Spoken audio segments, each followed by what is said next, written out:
पति पत्नी के विवाद के बाद एक महिला अपनी मायके में जाती है और वह मायके में आने के बाद अपनी मायके वालों को और ससुराल वालों से कहती है कि वो आत्मनिर्भर बनकर आपको एक संदेश देगी, मैसेज देगी कि मैं किसी से कमजोर नहीं हूं। उसने एक बिजनेस करने की प्लान बनाया था, कुछ पैसे उसने जमा भी किया हुए थे, लेकिन इत्तेफाक की बात यह थी उन्हें दोनों उसके पास एक मोबाइल पर मैसेज जाता है और उसे मैसेज में लिखा हुआ था कि आप 25 लाख रुपए जीत गए हैं। बस उसकी खुशी का ठिकाना नहीं था और ये बात उसने कानों कान किसी को खबर नहीं दी और कहा कि जब तक पैसे हाथ में ले जाएंगे बिजनेस शुरू नहीं कर देगी तब तक किसी को पता है कि नहीं। बस सब कुछ उसके मन मुताबिक चल रहा था। उसे वक्त क्लिक करती है, सामने से कल आई है, खोलते के बाद वो मुबारकबाद देता है और कहता है कि तुम 25 लाख जीत गई हो, लेकिन इसके बदले में आपको 20,000 रुपए का टैक्स जमा करना पड़ेगा। टैक्स देने के बाद ये रकम आपके पास पहुंच जाएगी। ये एक शुरुआत थी, धीरे धीरे करके जो उसके पास उसने नदी जमा की थी अपना बिजनेस शुरू करने के लिए वो तो चली जाती है, माँ बाप से भी उधार लेती है, दोस्तों से उधार ले लेती है, अपनी खुद की जो ज्वेलरी थी उसको बेच देती है, माँ बाप की जो ज्वेलरी राखी हुई थी उसको भी बेच देती है। कल मिलकर उसने लगभग 7 से 7.5 लाख की नागरी उनके खातों में डाल दी थी। तब जाकर कहानी उससे होश आया कि उसके सारे के सारे पैसे निकाल चुके हैं, ठगी हो चुकी है। अब वो करे तो क्या करे। सामने वाले फोन वाले से व्यक्ति से रोती हुए गिड़गिड़ाते हुए अपनी परेशानी बयान करती है, कहती है कि मेरे पति से झगड़ा हो चुका है, मैं मायके में रह रही हूँ, ससुराल तो छट ही गया है, अगर यह सब उन्हें पता चलेगा तो मैं कभी छट जाएगा, मेरे पैसे मुझे वापस कर दो। उसे महिला ने हर तरह से कोशिश की लेकिन वो सामने वाले नहीं पसीज। जब बार बार वो रिक्वेस्ट कर रही है, रो रही है, तो सामने वाला कहता है कि ठीक है, हम तुम्हारी साड़ी के सारे पैसे वापस कर देंगे, लेकिन इसके लिए तुम्हें कम करना पड़ेगा, बाथरूम में जाना है और अपने नहाते हुए की वीडियो हमें देनी है, इसके बाद हम तुम्हारे सारे के सारे पैसे वापस कर देंगे। इस महिला के माँ में थोड़ा लालच आता है और लालच आने के बाद वो वही कर देती है जो कर रहे थे, यानी कि तब तक उसकी जो नागरी थी, पैसे थे, ज्वेलरी थी, वो सब चले जाते हैं, जो बच्ची थी इज्जत वो भी चली जाती है। इस महिला को इंसाफ तो मिल नहीं पाया, लेकिन कहते हैं कि लालच बुरी बाला होती है। आज की जो सच्ची घटना मैं आपको सुनी जा रहा हूँ, इस सच्ची घटना में भी लालच ही था जो लगातार परेशान कर रहा था और लालच के चक्कर में एक दो नहीं लगभग 66 बड़े घर की महिलाओं के साथ ऐसे ही चल होता है, जिसको सुनने के बाद शायद आप लोगों की भी रोंगटे खड़े हो जाएंगे। आदाब, नमस्कार, सत श्री अकाल। में उस्मान सैफी। आज की जो सच्ची घटना मैं आपको सुनने जा रहा हूँ, ये सच्ची घटना है पश्चिम बंगाल प्रदेश का एक जिला है हली और इसी जिले का चंदन नगर कमिश्नरेट पर एक जगह लगती है, जी जगह के नाम है चिन्हसुरा। दरअसल यहाँ की एक महिला जो बहुत ज्यादा परेशान थी, अपने माँ की बात, अपने परेशानी वो किसी के सामने बयान नहीं कर रही थी। धीरे धीरे करके वक्त आगे बढ़ रहा था और उसकी दिक्कतें लगातार बढ़ रही थी। आखिरकार उसे महिला ने हिम्मत जुटा और हिम्मत जताने के बाद नजदीकी पुलिस स्टेशन में जाती है और वहां जाकर जो कहानी पुलिस को सुनती है, पुलिस को इस कहानी पे यकीन ही नहीं हो रहा था। ऐसा लग रहा था कि ये महिला भले ही अच्छे घर की है, बड़े घर की है, लेकिन झूठ बोल रही है। दरअसल कहानी कुछ यहाँ से शुरू होती है। उसके घर में किसी बच्चे का जन्मदिन था और जन्मदिन की उपलक्ष्य में उसने एक बेहद खूबसूरत केक का ऑर्डर किया था। जब वो केक का ऑर्डर कर रही थी तो उसने यह बात किसी को बताई नहीं थी, क्योंकि उसने जी तरह का डिजाइन उसने गूगल पे देखा था। उसके बाद उसने देखने के बाद ऐसे ही केक का डिजाइन उसने अपने घर के लिए कराया। वक्त था दिसंबर का महीना था और साल 2020 की यह बात थी। जैसा उसने केक का ऑर्डर किया था वैसे ही केक घर पे जाता है और जब केक घर पे आता है तो उसके बाद उसे महिला ने जब केक को अभी खोल के नहीं देखा था, जो डिलीवरी बॉय घर में आया था, डिलीवरी बॉय उससे महिला की खूबसूरती के फिदा हो जाता है, लट्टू हो जाता है, सोने पर मजबूर हो जाता है। तभी वह कहता है कि मैडम हमारी जो कंपनी है ना, एक नामीगामी कंपनी है जिसके लिए मैं कम करता हूँ, बस आपसे एक अपील है,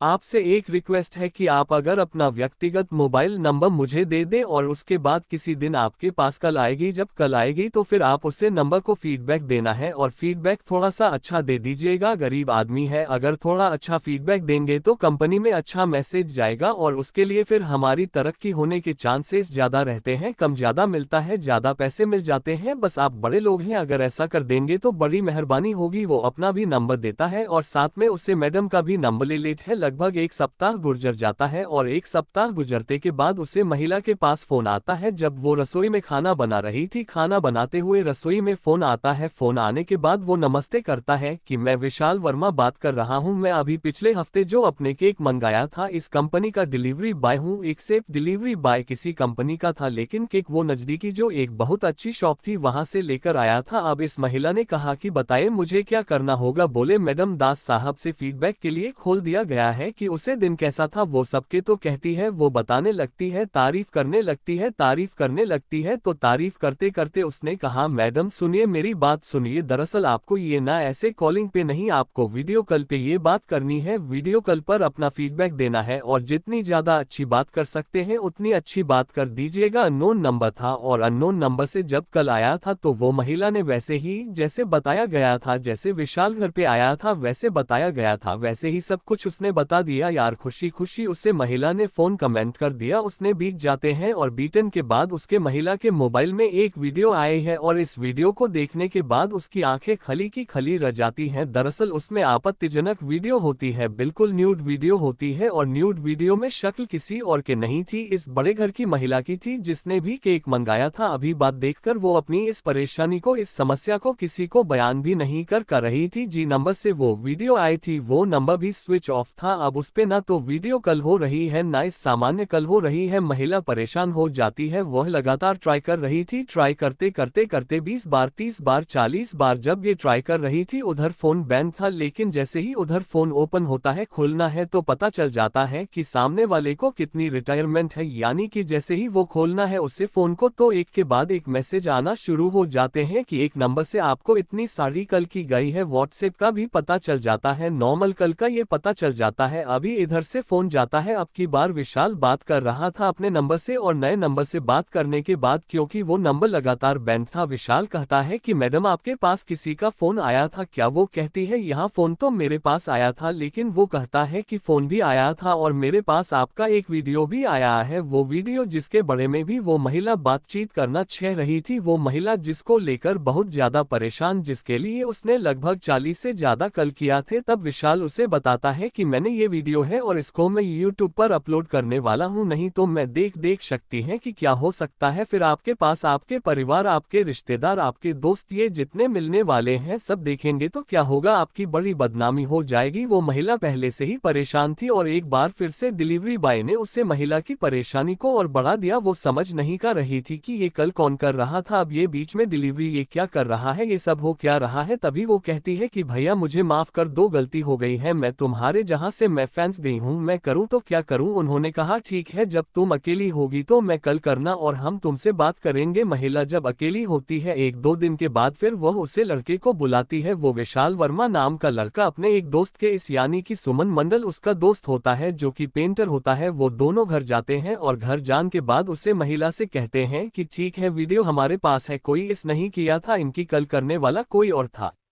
जिसका नाम सुमन होता है। अब बड़े ही नाम से वो महिला के पास बैठने हैं, उसे कुछ चाय की व्यवस्था करते हैं, साथ ही उसे महिला को मजबूर कर देते हैं उसके साथ गलत कम करने के लिए, उसके साथ वो शारीरिक संबंध बनाते हैं और जब उनका माँ भर जाता है, तसल्ली हो जाती है, तब वो जहां से चले जाते हैं। लेकिन महिला एक बात से बिल्कुल अनजान थी, अब तक जो उसके पास वीडियो आई थी वो किसी अब के मध्य से तैयार की गई नकली वीडियो थी, वो असली नहीं थी, क्योंकि उसने सिर्फ और सिर्फ अपनी जो वीडियो कॉल की थी, इस वीडियो कॉल से ही उसका फोटोग्राफ निकाला गया था। उसे फोटोग्राफ्स निकालने के बाद एक नई वीडियो तैयार की गई थी, लेकिन जब दोनों लड़के घर में बैठकर उसके साथ शारीरिक संबंध बना रहे थे तब ओरिजिनल वीडियो अपने मोबाइल में उतार लिया गया था। एक बार फिर से वही वीडियो उसे महिला को भेजो जाता है और महिला के होश पटा हो जाते हैं। वो समझ नहीं कर रही थी कि एक केक के बदले में आखिरकार उसकी जिंदगी में और कितने भूचाल आने वाले हैं। अभी तक उसके जो असली ओरिजिनल वीडियो थी, अब ओरिजिनल वीडियो भी अब उसके बाद पैसे की डिमांड शुरू हो जाती है, कभी पैसे तो कभी ज्वेलरी, कभी उसकी शरीर की डिमांड होने लगती है। महिला परेशान हो जाती है। 2-2.5 महीने तक लगातार उसे महिला के साथ ऐसा ही चल रहा था और उसे महिला ने आखिरकार फरवरी 2021 को नजदीकी जो पुलिस स्टेशन में गई थी। जब ये पूरी कहानी उन्हें पुलिस वालों को सुने थी तो पुलिस वाले कह रहे थे कि ये झूठी मनगढ़ंत कहानी है, ऐसा कहानी कुछ भी नहीं होता है। महिला बार बार रिक्वेस्ट कर रही थी, कह रही थी कि जी नंबर से मेरे पास कल आया था, ये नंबर वो रहा, आप चाहे इससे बात कर लीजिए। उससे लड़का जो डिलीवरी बॉय है उसका नंबर मेरे पास है, चाहे तो आप उससे बात कर लीजिए। तभी पुलिस वालों ने 23 फरवरी 2021 की रात को अब एक जगह दबिश देते हैं। वो थी टाइट जगह होती है, उसका त्रिकोण पार्क होता है, इसके पास में जो लोकेशन ए रही थी, इस लोकेशन के आधार पर पुलिस ने जब उसे अधिकारियों से बातचीत की थी, कल मिलकर पुलिस घर में पहुंचती है तो वहां जो रेडी ये विशाल एक नई महिला के साथ आपत्तिजनक स्थिति में मिल जाता है। पुलिस वाले देखकर हैरान थे कि एक महिला शिकायत करने के लिए ये दूसरे महिला इसके साथ कमरे में है। ये चल क्या रहा है, ये हो क्या रहा है। पुलिस वाले उससे पकड़ के लेकर आते हैं और पकड़ के लाने के बाद वो महिला तो चली जाती है जो घर में थी, क्योंकि उसका कोई पुलिस का कोई लेना देना नहीं था। लेकिन उसके बारे में बताया गया था कि कल गलती मैंने इसको पैसे दिए थे, वो अपनी मर्जी से आई है। तो इसी तरह के। और रही बात उससे महिला की, जो पहले वाली बड़े घर की महिला थी, उसको लेकर जब दोनों का आमने सामना कराया गया तो उसने तरह तरह के आप इस महीने पर उल्टे लगा दिए कि ये झूठ बोल रही है और इसने अपने घर वालों की गई, इसकी घर वाले यहाँ रहते नहीं है, उनकी गैर मौजूदगी में ये मुझे बुला लिया करती थी, मेरे साथ गलत कम कराया करती थी। उल्टा ही उससे महिला पर जब आप लगाना शुरू किया तो वो महिला परेशान हो जाती है, वो सोचती है कि आखिरकार हो क्या रहा है। उसके बाद पुलिस ने जब इसका मोबाइल लेने के बाद और इससे मोबाइल को उसने तलाशना शुरू किया है पुलिस ने, तो उसके अंदर 31 वीडियो ऐसी पी गई थी जिसने फीडबैक के नाम पर उन महिलाओं की आपत्तिजनक वीडियो बना दी थी। अब पुलिस की आंखें खोलने हैं। इसके अलावा 25 बिल्कुल साफ सुथरी वीडियो थी जिसमें क्या महिलाओं के साफ सुथरे चेहरे थे और वीडियो कॉल के मध्य से उनसे फीडबैक लिया जा रहा था। एक वीडियो में ऐसा भी था जिसमें गन पॉइंट पर लेकर महिला का रेप किया जा रहा था। इसके अलावा कई वीडियो ऐसी थी जिनके साथ शारीरिक संबंध भी बनाने की वीडियो थी। पुलिस वाले जब ये देखते हैं तो उसके बाद फिर उससे बातचीत करना शुरू कर देते हैं। पुलिस को यकीन हो जाता है कि यह महिला ने जो अब तक कहानी सुने है वो पूरी की पूरी सही और सच्ची कहानी है। ये व्यक्ति, इसका नाम विशाल वर्मा होता है, ये झूठ पर झूठ बोल रहा था। पुलिस ने मौका पाते ही जो उसका दोस्त होता है सुमन मंडल, उसको भी गिरफ्तार कर रखे थाने लेकर आए हैं और दोनों से जब अलग अलग पूछताछ की जाती है तो गिनती 1-2 नहीं 66 महिलाओं की गिनती हो जाती है। 662 महिलाएं जिन्होंने ऑनलाइन उससे ऑर्डर दिया था और ऑर्डर में जो ये समाज लेकर घर पहुंचता है वो डिलीवरी बॉय का, जो कि नामी कंपनी के लिए कम करता था। तब पुलिस की आंख खोल है, पुलिस हैरान रह जाती है और उसके बाद पुलिस इन 66 महिलाओं के पास भी